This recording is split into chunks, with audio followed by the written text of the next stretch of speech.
খবর শুনছেন রাত দিন সংবাদ ইউটিউব চ্যানেল থেকে। আপনাদের জানাতে চলেছে আজকের বাছাই করা কিছু গুরুত্বপূর্ণ পশ্চিমবঙ্গ দেশ ও বিদেশে তাজা সংবাদ। খবরের শুরুতেই দেখে নেব আজকের সংবাদ শিরোনাম। বাংলাদেশে ফিরে বিস্ফোরক বার্তা খালেদা জিয়ার পুত্র। ভারতকে ঘিরে নতুন ছকের ইঙ্গিত, ফের অশান্তির আশঙ্কা সীমান্তে। দলের পুনর্মিলনেও ব্রাত্য দিলীপ ঘোষ। অমিত শাহর বঙ্গ সফরের মাঝে বিজেপির নতুন রাজ্য কমিটি ঘোষণা, তুঙ্গে জল্পনা। পার্থ ভৌমিককে প্রকাশ্য সতর্কবার্তা বক্সির, এমন কোনো ভুল যেন না করে দলীয় অন্দরে বাড়ছে চাপ। আমি তৃণমূল করি কিনা সেটা ব্যক্তিগত, হুমায়ুন পুত্র গুলামের মন্তব্যে তৃণমূল বনাম হুমায়ুন শিবিরের রাজনৈতিক জল আরো ঘোলা।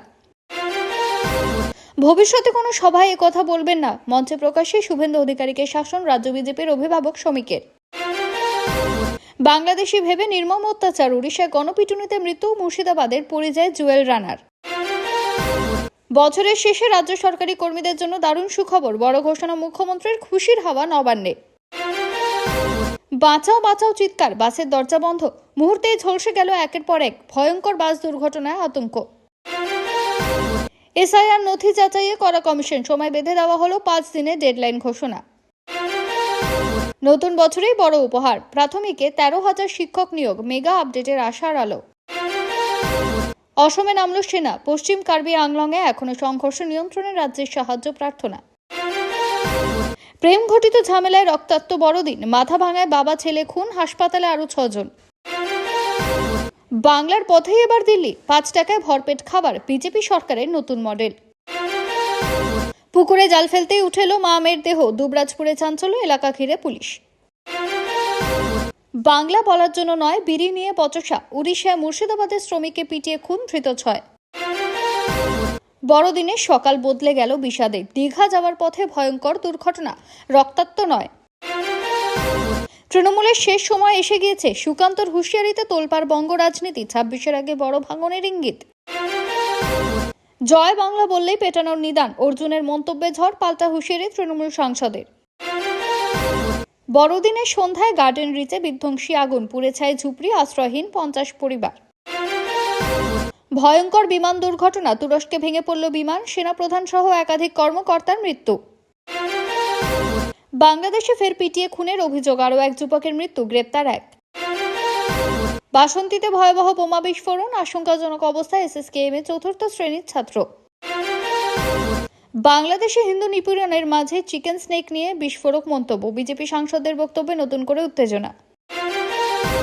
এতক্ষণ শুনছিলেন সংবাদ শিরোনাম। বিস্তারিত খবর শোনানোর পূর্বেই আপনাদের কাছে করব একটি ছোট্ট অনুরোধ, আমাদের চ্যানেলে নতুন হয়ে থাকলে চ্যানেলটি সাবস্ক্রাইব করবেন। আসছে বিস্তারিত খবরে। নিজের ভাষণে শুভেন্দু ব্যাখ্যা করছিলেন যে আদি নেতারা ছাড়াও বিজেপিতে এই মুহূর্তে আরও কয়েকটি গোত্রের নেতাদের দেখা যায় যারা অন্য দল থেকে বিজেপিতে যোগ দিয়েছেন। বৃহস্পতিবার বিজেপির আদি নেতাদের সম্মেলনের মঞ্চে শুভেন্দু অধিকারী এবং সৌমিক ভট্টাচার্য মঞ্চ বাঁধা হয়েছিল দলের মূল স্রোত থেকে হারিয়ে যাওয়া আদি নেতাদের সক্রিয়তার ফেরানোর লক্ষ্যে। অপেক্ষাকৃত নব্য নেতা সেই প্রকাশ্য মঞ্চে অভিভাবকের শাসনের সম্মুখীন হলেন। ঘটনাচক্রে শাসনকারী এবং শাসিত এই মুহূর্তে পশ্চিমবঙ্গ বিজেপির 2 সর্বোচ্চ নেতা, রাজ্য বিধানসভার বিরোধী দলনেতা শুভেন্দু অধিকারীকে রাজ্য বিজেপির সভাপতি সৌমিক ভট্টাচার্য বৃহস্পতিবার স্পষ্ট ভাষায় বললেন, ভবিষ্যতের কোনো সভায় এই কথা আপনি বলবেন না। কিন্তু কোন কথা? নিজের ভাষণে শুভেন্দু ব্যাখ্যা করছিলেন আদি নেতারা ছাড়াও বিজেপিতে এই মুহূর্তে আরো কয়েকটি গোত্রের নেতাদের দেখা যায় যারা অন্য দল থেকে বিজেপিতে যোগ দিয়েছেন। শুভেন্দুর ব্যাখ্যায় একটি অংশ বিজেপিতে যোগ দিয়েছিলেন অন্য দল থেকে বিতাড়িত হয়ে বা সেখান থেকে কিছু না পেয়ে, আর একটি অংশ বিজেপিতে যোগ দিয়েছিলেন অন্য দল স্বেচ্ছায় ছেড়ে। শুভেন্দু বলেন, আমি এই গোত্রে পড়ি, 5টা দপ্তর ছেড়ে 3টে সমবায় ব্যাংকের চেয়ারম্যান পদ ছেড়ে আমি বিজেপিতে যোগ দিয়েছিলাম। বিজেপিতে যোগ দেওয়ার জন্য তাকে রাজ্য এবং কেন্দ্রীয় নেতৃত্বের তরফ থেকে আবেদন জানানো হয়েছিল বলেও শুভেন্দু জানান। শুভেন্দুর পরেই বলতে ওঠেন সৌমিক এবং কোনো দ্বিধা না করে নিজের ভাষণের প্রায় শুরুতেই অভিভাবক সুলভ ভঙ্গিতে শুভেন্দুকে শাসন করেন। রাজ্য বিজেপি সভাপতি স্পষ্ট বলেন, আমি শুভেন্দু অধিকারীর কাছে আবেদন করব ভবিষ্যতের কোনো সভায় যেন আপনি এই কথা না বলেন, কারণ আপনি এখন বিজেপিতে সম্পৃক্ত হয়ে গিয়েছেন। শ্রমিকের এই মন্তব্যের পরে প্রেক্ষাগৃহে করতালিও শোনা যায়। কর্মসূচি থেকে বাইরে বেরিয়ে শ্রমিক এ বিষয়ে কোনো মন্তব্য করেননি বা তার কথার ব্যাখ্যা দিতে চাননি। তবে বিজেপিতে যারা শ্রমিক ঘনিষ্ঠ হিসেবে পরিচিত তাদের অনেকের ব্যাখ্যা, রাজ্য সভাপতি শুভেন্দু বাবুকে বোঝাতে চেয়েছেন তিনি আর পর নেই, আর 5 জন নেতাকর্মী দলের যতটা আপন তিনিও ততটাই আপন। বারবার ব্যাখ্যা দিয়ে নিজের অঙ্গীকার প্রমাণ করার প্রয়োজন নেই। শ্রমিকের ঘনিষ্ঠরা বিষয়টি যতখানি সরলীকরণ করেছেন অনেকে তার সঙ্গে একমত নন। তাদের বক্তব্য, তৃণমূল বা অন্য কোনো দল থেকে যারা বিজেপিতে যোগ দিয়েছেন তাদের থেকে নিজেকে শুভেন্দু বরাবরই আলাদা হিসেবে দেখাতে চান, কারণ এমন মন্তব্য শুভেন্দু আগেও একাধিক মঞ্চ থেকে করেছেন। বাকিরা যে অন্য দলে কিছু না পেয়ে বিজেপিতে যোগ দিয়েছেন এবং তিনি যে তাদের গোত্রের নন, অর্থাৎ তার ত্যাগ যে অনেক বড় মাপের, সে কথা শুভেন্দু একাধিকবারও বলেছেন। বৃহস্পতিবারের কর্মসূচিতেও তিনি সেটাই বোঝানোর চেষ্টা করেছেন। আরও বলেছিলেন, যশস্বী নেতা অমিত শাহ, বিজেপির তৎকালীন রাজ্য সভাপতি দিলীপ ঘোষ, রাজ্য বিজেপির কেন্দ্রীয় পর্যবেক্ষক কৈলাস বিজয়বর্গীয় এবং তৎকালীন রাজ্য বিজেপির সংগঠন সম্পাদক সুব্রত চট্টোপাধ্যায়রা তাকে আমন্ত্রণ জানিয়েছিলেন বিজেপিতে। সেই কারণে তিনি এসেছিলেন, অর্থাৎ তিনি কোনো হেজিপেজি নেতা নন। ওজনদার নেতারা তাকে আমন্ত্রণ জানিয়েছিলেন বলেই তিনি একাধিক মন্ত্রিত্ব এবং ব্যাংকের চেয়ারম্যান পদ ছেড়ে বিজেপিতে এসেছিলেন। ভয়ঙ্কর বিভৎস, প্রবল চিৎকার, আর্তনাদ, কিন্তু শেষ রক্ষা হলো না বেশিরভাগেরই। দাও দাও করে লাগা আগুনে বাসের মধ্যে পুড়ে ছাই হয়ে গেল একটার পর একটা প্রাণ। কর্ণাটকের চিত্রদুর্গ জেলার ঘটনা। ট্রাকের ধাক্কায় একটি বেসরকারি স্লিপার বাসে আগুন লেগে কমপক্ষে 10 জন জীবন্ত পুড়ে ছাই হয়ে গেল। বুধবার রাত 2:30টা নাগাদ জাতীয় সড়ক NH-48-এ দুর্ঘটনাটি ঘটে। বাসটি বেঙ্গালুরু থেকে শিবমোগা যাচ্ছিল। অতিক্রম করে ফেলেছিল 300 কিলোমিটারেরও বেশি পথ। সম্ভবত অত্যন্ত দ্রুত গতিতেই ছুটছিল বাসটি। সে সময় অপর দিকে আসছিল একটি ট্রাক। সেটি একসময় গতি সামলাতে না পেরে প্রথমে ডিভাইডারে ধাক্কা মারে, তারপর ব্রেক কষতে না পেরে সোজা ধাক্কা মারে যাত্রী বোঝাই বাসে। পরপর 2 ধাক্কায় মর্মান্তিক পরিণতি নেমে আসে। পুলিশ সূত্রে খবর, এদিন রাতে একটি লরি ডিভাইডারে ভেঙে বাসটিকে ধাক্কা দেয়। প্রাথমিক তদন্তে মনে করা হচ্ছে লরিটি বাসের জ্বালানি ট্যাঙ্কে ধাক্কা দিয়ে থাকতে পারে, যার ফলে জ্বালানি ট্যাঙ্কটি ফেটে যায়। তাতেই বিস্ফোরণের মতো আগুন ছড়িয়ে পড়ে। কয়েকজন যাত্রী আগুন থেকে বাঁচতে পারলেও বহু যাত্রী ভেতরে আটকে মারা যান। ট্রাক চালকের মৃত্যু নিশ্চিত করা হয়েছে। এক প্রত্যক্ষদর্শী জানিয়েছে, সিবার্ট বাসটি ওভারটেক করে এবং তারপর বিপরীত দিক থেকে আসে একটি কন্টেইনার ট্রাক ডিভাইডারে স্লিপার বাসে ধাক্কা খায়। অভিশপ্ত বাস থেকে বেরিয়ে আসা এক যাত্রী জানান, গাড়িটিতে ধাক্কা লাগার সময় তিনি পড়ে যান। চারদিকে তখন শুধুই আগুন, দরজা খোলা যাচ্ছিল না কিছুতেই। কেউ কেউ কাঁচ ভেঙে বেরিয়ে আসেন। চিত্রদুর্গ বাস দুর্ঘটনায় নিহতদের পরিবারের প্রতি সমবেদনা প্রকাশ করেছেন প্রধানমন্ত্রী নরেন্দ্র মোদী। অগ্নিকাণ্ডে নিহত যাত্রীদের পরিবারকে 2 লক্ষ টাকা এবং আহতদের 50,000 টাকা আর্থিক সহায়তার কথা ঘোষণা করেছেন তিনি। বাবরি মসজিদ শিলান্যাসের আগের দিন তৃণমূল কংগ্রেস দল থেকে সাসপেন্ড করেছে হুমায়ুন কবিরকে। তারপর গত 22শে ডিসেম্বর নতুন রাজনৈতিক দল ও জনতা উন্নয়ন পার্টি ঘোষণা করেছেন ভরতপুরের এই তৃণমূল বিধায়ক। তৃণমূল সরকারকে উৎখাত মুখ্যমন্ত্রী মমতা বন্দ্যোপাধ্যায়কে প্রাক্তন করবে বলেও চ্যালেঞ্জ জানিয়েছিলেন তৃণমূল প্রতীকে জয়ী এই বিধায়ক। কিন্তু তার ছেলে গুলাম নবী আজাদ এখনো বহাল তবিয়তে বেলডাঙ্গা 2 পঞ্চায়েত সমিতির পূর্ত কর্মাধ্যক্ষ পদে আসীন রয়েছেন। তবে তিনি কি সিদ্ধান্ত নেবেন তা এখনো খোলসা করে বলেননি। ইন্ডিয়ান এক্সপ্রেস বাংলাকে গুলাম বলেন, পঞ্চায়েত সমিতিকে জিতিয়েছি, পূর্ত কর্মাধ্যক্ষ হয়েছি, মানুষকে পরিষেবা দেওয়া তো আমার কাজ। আমি কাল কি করব না সেটা আমার ব্যক্তিগত পরিকল্পনা, সেটা কেন আমি পাবলিককে বলতে যাব? আপনার বাবা নতুন দল গঠন করেছে, আপনি কি কোনো সিদ্ধান্ত নিয়েছে?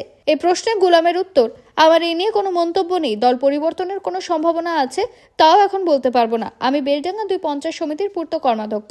আমি রাজনৈতিক কর্মকাণ্ডে নেই, তৃণমূল কংগ্রেসের কোনো পদে নেই। রাজনৈতিক মহলে জোর চর্চা চলছে। বাবা বলছেন তৃণমূল নেত্রী তথা মমতা বন্দ্যোপাধ্যায়কে শাসন ক্ষমতা থেকে প্রাক্তন করবে। অন্যদিকে তৃণমূল প্রতীকে জিতে শুধু পঞ্চায়েত সমিতির সদস্য না কর্মাধ্যক্ষ পদে আসীন রয়েছেন হুমায়ুনের ছেলে। গোলামের বক্তব্য, রাজনৈতিক কোনো অ্যাক্টিভিটির মধ্যে আমি নেই। আমি তো তৃণমূল কংগ্রেসের কোনো পদে বসে নেই। আমাকে নিয়ে তর্ক বিতর্ক হচ্ছেই বা কেন? আমি তৃণমূলের কোনো মিটিং মিছিলে যাইনি। আমি পূর্ত কর্মাধ্যক্ষ। জনসাধারণকে যেটুকু পরিষেবা দেওয়ার সেটাই দিচ্ছি। প্রতিদিন সেই দায়িত্ব পালন করছি। আমি কাল তৃণমূল করব কি করব না, সেই দলে আছি কি নেই সেটা পুরোপুরি ব্যক্তিগত ব্যাপার। আমি পাবলিক ফোরামে এই মুহূর্তে স্পষ্ট করে কিছুই বলতে পারবো না। এসআইআর বিভিন্ন দপ্তরকে নথি যাচাইয়ের ডেডলাইন বাঁধল নির্বাচন কমিশন। ভোটারদের নথি বিএলও অ্যাপে আপলোড করবেন বিএলওরা। সংশ্লিষ্ট দপ্তরে ভোটারের নথি পাঠাবেন ডিইও বা জেলা শাসক। নথি আপলোডের 5 দিনের মধ্যে সংশ্লিষ্ট দপ্তরকে নথি যাচাই করতে হবে। অন্য জেলার নথি হলে সেই জেলার ডিইও নথি যাচাই করবেন। অন্য রাজ্যের নথি হলে সে রাজ্যে সিওর কাছে নথি পাঠানো হবে। এদিকে নথি যাচাইয়ের ক্ষেত্রে কমিশনের ভূমিকা নিয়ে বারবার প্রশ্ন উঠেছে রাজনৈতিক মহলে। সুর চড়িয়েছেন খোদ তৃণমূল সুপ্রিমো মমতা বন্দ্যোপাধ্যায়। কয়েকদিন আগে সিও দপ্তরে গিয়ে 5 পয়েন্টের কথা বলে এসেছিল তৃণমূল কংগ্রেস। ওয়াকিবহাল মহলের বড় অংশের মতে নথি যাচাইয়ের ক্ষেত্রে নাম বা বয়সজনিত ধরা পড়তেই নতুন করে সংশোধন ও যাচাইয়ের নির্দেশ দেওয়া হয়েছে। বিএলওরা যে নথি নতুন করে আপলোড করবেন সেগুলি আবার জেলা নির্বাচনী আধিকারিকরা সংশ্লিষ্ট দপ্তরে পাঠাবেন। তারপরে খুঁটিয়ে তা পরীক্ষার কাজ চলবে। যদি দেখা যায় উত্তর 24 পরগনার কোনো নথি পূর্ব মেদিনীপুরের সঙ্গে যোগ রয়েছে তাহলে সেটিকে পূর্ব মেদিনীপুরে পাঠিয়ে দেবেন জেলা নির্বাচনী আধিকারিক। যদি দেখা যায় অন্য কোনো রাজ্যের নথি আপলোড করা হয়েছে ফলে সেই রাজ্যের সিওর কাছে কাছে এর নথি পাঠিয়ে দেওয়া হবে। তবে এই পুরো প্রক্রিয়ার জন্য খুব বেশি সময় দিতে নারাজ নির্বাচন কমিশন। 5 দিনের মধ্যে শেষ করতে হবে এই নথি যাচাইয়ের কাজ। এখন দেখার এই 5 দিনের মধ্যে প্রক্রিয়া কতটা সুষ্ঠুভাবে শেষ হয়, নাকি আবার নতুন কোনো নির্দেশিকা দেয় নির্বাচন কমিশন। একটা রাজনৈতিক হত্যাকে গ্রাম্য বিবাদ বলে দাগিয়ে অরাজনৈতিক করা হচ্ছে। কোচবিহারের মাথাভাঙায় হওয়া সংঘর্ষ নিয়ে এবার মুখ খুললেন রাজ্যের বিরোধী দলনেতা শুভেন্দু অধিকারী। নিহত মানব সরকার বিজেপির সক্রিয় সদস্য বলেই দাবি তার। বৃহস্পতিবার সকালে কোচবিহারের মাথাভাঙার হাজরাহাট এলাকায় সরকার পরিবারের উপর চড়াও হয় শিকদার পরিবারের লোকজন। ধারালো অস্ত্র নিয়ে আক্রমণ করেন তারা। এই সংঘর্ষে মৃত্যু হয় মানব সরকার ও তার ছেলে যাদব সরকারের। গুরুতর জখম হয় সরকার পরিবারের বাকি 6 সদস্য। শুভেন্দুর অভিযোগ, পুলিশ প্রতিবন্ধকতা তৈরি করছে, সত্যকে চাপা দিতে চাইছে। এদিন সাংবাদিক বৈঠক করে রাজ্যের বিরোধী দলনেতা বলেন, সকালের দিকে আমাদের স্থানীয় স্তরের নেতার ওই আহতদের বাড়িতে যেতে পারলেও বেলা বাড়তে পুলিশ র্যাব দিয়ে গোটা এলাকা ঢেকে ফেলে। পরিবারের সঙ্গে আমাদের দলের নেতাদের দেখা করতে দিচ্ছে না, প্রতিবন্ধকতা তৈরি করছে, সত্যটা ঢাকছে। পারিবারিক বিবাদ বলে গোটা ব্যাপারটাকে অরাজনৈতিক করার চেষ্টা করছে। কিন্তু আমি দায়িত্ব নিয়ে বলছি, এই হত্যা তৃণমূলের কর্মীরাই করেছে। মাথাভাঙায় নিহত 2 জনকে বিজেপির সক্রিয় কর্মী দাবি করলেন শুভেন্দু। এমনকি সাংবাদিক বৈঠকে তাদের সদস্য পদের রেজিস্ট্রেশন নাম্বারটিও তুলে ধরেন তিনি। রাজ্যের বিরোধী দলনেতার কথায়, যারা খুন করেছেন তারা সব তৃণমূলের পরিচিত মুখ এবং গুন্ডা। নিহত মানব সরকার আবার শুধু সদস্যই নন, ওই এলাকার মণ্ডলের যুব মোর্চার সহ সভাপতি। এ নিয়ে এখনো পর্যন্ত তৃণমূলের কোনো প্রতিক্রিয়া পাওয়া যায়নি। প্রেম ঘটিত বিবাদ। শুভেন্দু রাজনৈতিক হানাহানির অভিযোগ তুললেন। নিহত যাদব সরকারের জেঠু একেবারে অন্য কথা জানিয়েছেন। শিকদারের পরিবারের মেয়ের সঙ্গে ভাইপোর প্রেম ছিল বলেই দাবি তার। এদিকে সাংবাদিকদের বিজয় সরকার বলেন, ফালান শিকদারের মেয়ের সঙ্গে ভাইপোর প্রেমের সম্পর্ক ছিল। বুধবার মেয়েকে নিয়ে ভাইপো চলে আসে, তারপরেই বাধে অশান্তি। 2026 সালের বিধানসভা নির্বাচনকে পাখির চোখ করে এখন থেকে রণহুঙ্কার শুরু করে দিল বঙ্গ বিজেপি। ফের একবার শাসক দল তৃণমূল কংগ্রেসকে কড়া ভাষায় আক্রমণ জানালেন কেন্দ্রীয় মন্ত্রী তথা বিজেপির প্রাক্তন রাজ্য সভাপতি সুকান্ত মজুমদার। একাধিক ইস্যুতে তৃণমূলের শাসন ব্যবস্থাকে তুলোধনা করে তিনি সাফ জানিয়ে দিলেন, এই সরকারের বিদায় ঘণ্টা বেজে গিয়েছে। সুকান্তর দাবি যে সংখ্যালঘু ভোট ব্যাংকের উপর ভর করে তৃণমূল ক্ষমতায় টিকে আছে, সেই সমীকরণ এবার ওলটপালট হতে চলেছে। তার কথায়, তৃণমূল কংগ্রেস যাদের উপর ভরসা করছে সেই সংখ্যালঘুরা আগামী দিনে তৃণমূলকে ভোট দেবে বলে আমার মনে হয় না। তিনি আরও যোগ করেন যে সংখ্যালঘু সম্প্রদায়ের সাধারণ মানুষ এখন বুঝতে পেরেছেন যে তাদের কেবল রাজনৈতিক উদ্দেশ্যে ব্যবহার করা হয়। তৃণমূলের বিরুদ্ধে বিস্ফোরক অভিযোগ তুলে সুকান্ত বলেন, সংখ্যালঘুদের শুধু বোমা বাঁধার কাজে লাগানো হয়, তাদের ঝামেলার কাজে ব্যবহার করা হয়, আর তার ফলস্বরূপ তাদের পরিবারের লোকেরাই শ্রীঘরে যায়। বিজেপি নেতার এই মন্তব্য ঘিরে ইতিমধ্যে রাজনৈতিক মহলে শুরু হয়েছে তীব্র চাপানোতর। সুকান্ত আত্মবিশ্বাসের সঙ্গে চ্যালেঞ্জ ছুড়ে দিয়েছেন যে 26 নির্বাচনের আগে তৃণমূল সরকারকে উৎখাত করার জন্য মানুষ তৈরি হচ্ছে। সংখ্যালঘুরা যে আর ভোট ব্যাংক হিসেবে ব্যবহৃত হতে রাজি নন, সেই বার্তায় আজ স্পষ্ট করেছেন এই বিজেপি নেতা। সাংসদ পার্থ ভৌমিকের নির্দেশে সম্প্রতি প্রাক্তন সাংসদ অর্জুন সিং এর জগদ্দলের বাড়ি মজদুর ভবনের সামনে বিধায়ক সোমনাথ শ্যামের নেতৃত্বে জয় বাংলা স্লোগান তুলে বিক্ষোভ দেখিয়েছিল তৃণমূল। এই ঘটনার 7 দিনের মধ্যে পার্থ ভৌমিকের বাসস্থান নৈহাটিতে সভা করে জয় বাংলা বললে পেটানোর নিদান দিলেন অর্জুন। এই নিয়ে তাকে পাল্টা হুঁশিয়ারি দিয়েছেন পার্থ ভৌমিক। প্রসঙ্গত, গারুলিয়ার লেলিনগর ময়দানে বিরোধী দলনেতা শুভেন্দু অধিকারীর সভার পর গত 16 ডিসেম্বর গারুলিয়ায় পাল্টা সভা করে ব্যারাকপুরের সাংসদ পার্থ বলেছিলেন, অর্জুন সিং বলেছেন জয় বাংলা বললে মারবে। আমি সোমনাথ শ্যামকে দায়িত্ব দিচ্ছি বুধবার কিছু কর্মী সমর্থককে নিয়ে ওর বাড়ির সামনে গিয়ে জয় বাংলা স্লোগান তুলতে। অর্জুন সিং এর আমি দম দেখতে চাই। আমি পার্থ ভৌমিক ওকে চ্যালেঞ্জ করছি একজনের গায়ে হাত দিয়ে দেখাক। এরপরই 17 ডিসেম্বর অর্জুনের বাড়ির সামনে বিক্ষোভ হয়। এই ঘটনার রেশ কাটতে না কাটতে বুধবার সন্ধ্যায় নৈহাটির গরুর ফাড়ি মোড়ে বিজেপির পরিবর্তন সংকল্প সভা হয়। বক্তব্য রাখার সময় বিজেপি নেতা অর্জুন সিং বলেন, জয় বাংলা বললে পেটাবো, এই কথাটা আগে বলিনি, এখন বলছি পার্থ ভৌমিককে তোমার বাড়ির সামনে গিয়ে সভা করব। তার দাবি, জয় বাংলা বলে বাংলাদেশে দীপু দাসকে পুড়িয়ে মারা হয়েছে। জয় বাংলা বলে বাংলায় চন্দন দাস ও হরগোবিন্দ দাসকে কুপিয়ে খুন করা হয়েছে। এই জয় বাংলা জিহাদিদের স্লোগান, বাংলাদেশি রোহিঙ্গাদের স্লোগান। সঙ্গে তার হুঁশিয়ারি, তুমি কি ভেবেছো জয় বাংলা স্লোগান তুলে জেহাদিরা তোমার বাড়ি পোড়াবে না? তার কি কোনো নিশ্চয়তা রয়েছে? তখন তোমার কি হাল হয় দেখো। জয় বাংলা স্লোগান বলে কোন বাংলাদেশি রোহিঙ্গা পাকিস্তানি বাড়ি পোড়াতে গেলে তাদের পেটাবো, থাপড়াবো। আমার নামে মামলা করলে করো, তোমার বাড়ির সামনে গিয়ে বলে আসবো, তোমার কত দম আছে সেটাও দেখবো। জবাবে পাল্টা পার্থ ভৌমিকের বক্তব্য, আসলে বাংলাদেশের জামাতও যা, এখানে আরএসএসও তাই, দুটোই উগ্র মৌলবাদী। বিজেপির আমলে ধর্ষকরা ছাড় পায়, খুনিদের ছাড়ার প্রার্থনা করে। অন্যদিকে বাংলায় এই ধরনের ঘটনা ঘটলে দোষীদের সাজা হয়। সঙ্গে হুঁশিয়ারি দিয়ে তার সংযোজন, ওর বাড়ির সামনে গিয়ে তো সোমনাথ শ্যাম জয় বাংলা বলে এলো, ও তো কিছু করার ক্ষমতা থাকলেও করতো। আবারও বলছি, জয় বাংলা বললে একজনেরও যদি গায়ে হাত দেওয়া হয়, অর্জুন সিং এর কি অবস্থা হবে ব্যারাকপুরের মানুষ সেটাই ঠিক করে দেবে। বড়দিনের আনন্দে মেতে থাকা শহর কলকাতা বৃহস্পতিবার বিকেলে আতঙ্কে কেঁপে উঠল ভয়াবহ অগ্নিকাণ্ডে। গার্ডেন রিচের পাহাড়পুর এলাকায় আচমকা আগুন লাগে একটি ময়লা ডিপো সংলগ্ন বস্তিতে। মুহূর্তের মধ্যে আগুন এতটাই ছড়িয়ে পড়ে যে অন্তত 50টি ঝুপড়ি সম্পূর্ণভাবে পুড়ে যায়। বড়দিনের সন্ধ্যার কথা মাথায় রেখে উপর থেকে ছাদ হারিয়ে অসহায় হয়ে পড়েছেন বহু পরিবার। দমকল সূত্রে জানা গিয়েছে, দিন বিকেল 4:30 নাগাদ পাহাড়পুরের এক আবর্জনা স্তূপে আগুন দেখা যায়।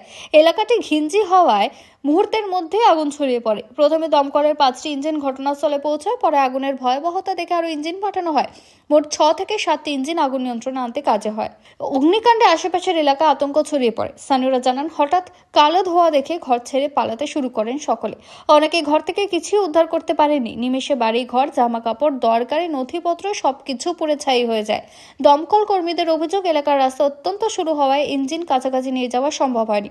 ফলে আগুন নিয়ন্ত্রণে আনতে সক্ষম হয়েছে। তবে দমকলের তৎপরতায় সন্ধ্যা 6টার মধ্যে আগুন আয়ত্তে আনা সম্ভব হয়। তবে কোথায় কোথায় এখনো পকেট ফায়ার রয়েছে সেটা এখনো জানাতে পারেনি কর্তৃপক্ষ। আগুন লাগার সঠিক কারণ এখনো অবধি স্পষ্ট নয়। দমকল ও পুলিশ দুই পক্ষই বলছে, তদন্ত শেষ না হওয়া পর্যন্ত কিছুই বলা যাচ্ছে না। স্থানীয়দের একাংশের দাবি, হঠাৎ আগুন লাগার পেছনে অন্য কোনো কারণও থাকতে পারে। পুলিশ বিষয়টি খতিয়ে দেখছে। চলতি মাসের শেষে কলকাতায় আসছেন কেন্দ্রীয় স্বরাষ্ট্রমন্ত্রী অমিত শাহ। সফরের মধ্যে কি নতুন রাজ্য কমিটির নাম ঘোষণা করা হবে তা নিয়ে জল্পনা শুরু হয়েছে বঙ্গ বিজেপিতে। যদিও দলীয় সূত্রে খবর, নয়া কমিটির ঘোষণার সম্ভাবনা শাহ সফরের পরে। আর নতুন কমিটিতে যারা আসছেন, শাহর উপস্থিতিতে বর্ধিত রাজ্য কমিটির বৈঠকে তাদেরও ডাকা হবে। ইতিমধ্যে নতুন রাজ্য কমিটির নামের চূড়ান্ত তালিকা দিল্লিতে জমা করে দিয়েছেন রাজ্য সভাপতি শ্রমিক ভট্টাচার্য। নতুন রাজ্য কমিটি ঘোষণা হলে বাদ পড়াদের খুবই একটা আশঙ্কা রয়েছে, তাই ঘোষণার সময়টা বুঝে সুঝে করতে চাইছে কেন্দ্র নেতৃত্ব। 29শে ডিসেম্বর রাতে কলকাতা আসার কথা অমিত শাহ। 30 ও 31শে ডিসেম্বর একাধিক সাংগঠনিক কর্মসূচি রয়েছে তার।